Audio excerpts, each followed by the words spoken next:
Basically बहुत सारे patient और बहुत सारे एक्सपीरियंस है मेरे पास ऐसे कि जो पेशेंट एडमिट होने आते हैं और जिनका प्रोसीजर हो जाता है उसके बाद भी डाइट का बहुत बड़ा रोल होता है। बट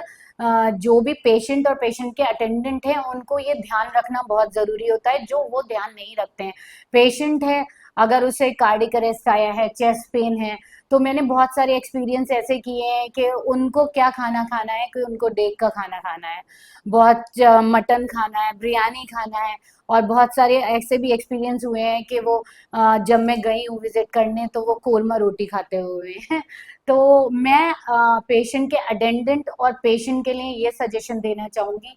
कि जो भी कार्डियक अरेस्ट जिनको भी आता है वो एक लाइफ स्टाइल अपना ठीक रखें, क्योंकि आजकल लाइफ स्टाइल इतना बेकार हो गया है, अपने आप को समय नहीं देता है कोई भी। आप 24 घंटे में अपनी हेल्थ को, अपने को 1 घंटा देना बहुत ज़रूरी है, जिसमें आपकी फिजिकल एक्टिविटी, ये नहीं है कि आपको जिम ही करना है, आप कुछ भी लाइट एक्टिविटी कर सकते हैं। प्लस डाइट का बहुत बड़ा रोल है कि डाइट आप क्या ले रहे हैं और किस टाइम पे ले रहे हैं। देग का खाना खा रहे हैं, बाहर का खाना, हैवी खाना ज़्यादा आप प्रॉब्लम उन लोगों को आती है जो बहुत हैवी डाइट लेते हैं। बहुत सारे ऑयल्स आजकल चल गए हैं, फॉर रिफाइंड ऑयल्स और ये सारे, लेकिन मैं सजेस्ट करूंगी कि आप लोग सिर्फ सरसों का तेल यूज करें या फिर घी का यूज करें, देसी घी का 1 से 2 चम्मच, और सरसों का तेल भी 1 से 2 चम्मच का यूज करें। बाकी अटेंडेंट को ये सलाह दूंगी कि जब वो पेशेंट को लाते हैं तो उनको नॉर्मल हल्का खाना दें, हाई फाइबर डाइट दें, जो रेशेदार चीजें हैं, नमकीन दलिया, सूप्स, चिकन सूप वगैरह दे सकते हैं।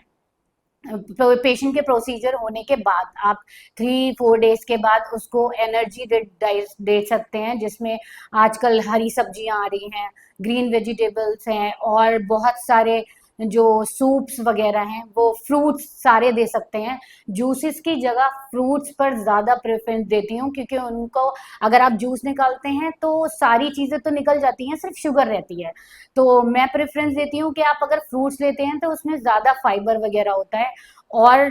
जो भी पेरेंट्स, अभी जो मैं गई थी, कुछ केसेस ऐसे हुए कि मैं गई वहां पर विजिट करने, तो अटेंडेंट से मैं मना कर रही हूँ कि आप इनको ये नहीं खिलाइए, लेकिन वो घर की बनी बिरयानी और उनको कोरमा खिला रहे थे। मैंने उनको समझाया और काउंसिल करा, तो अटेंडेंट को भी बहुत ध्यान देने की जरूरत है कि बीमारी का मतलब ये नहीं होता कि सिर्फ आप उनको मूंग की दाल दो, और बीमारी का मतलब ये भी नहीं होता कि आप उनको मतलब बहुत ज्यादा कोई कुछ भी खाना दे दो। एक हेल्दी डाइट देना जरूरी है, जिसमें सिर्फ मूंग की दाल ही नहीं आती है, सारी सब्जियां, सारे फ्रूट्स और बैलेंस डाइट देना बहुत जरूरी है।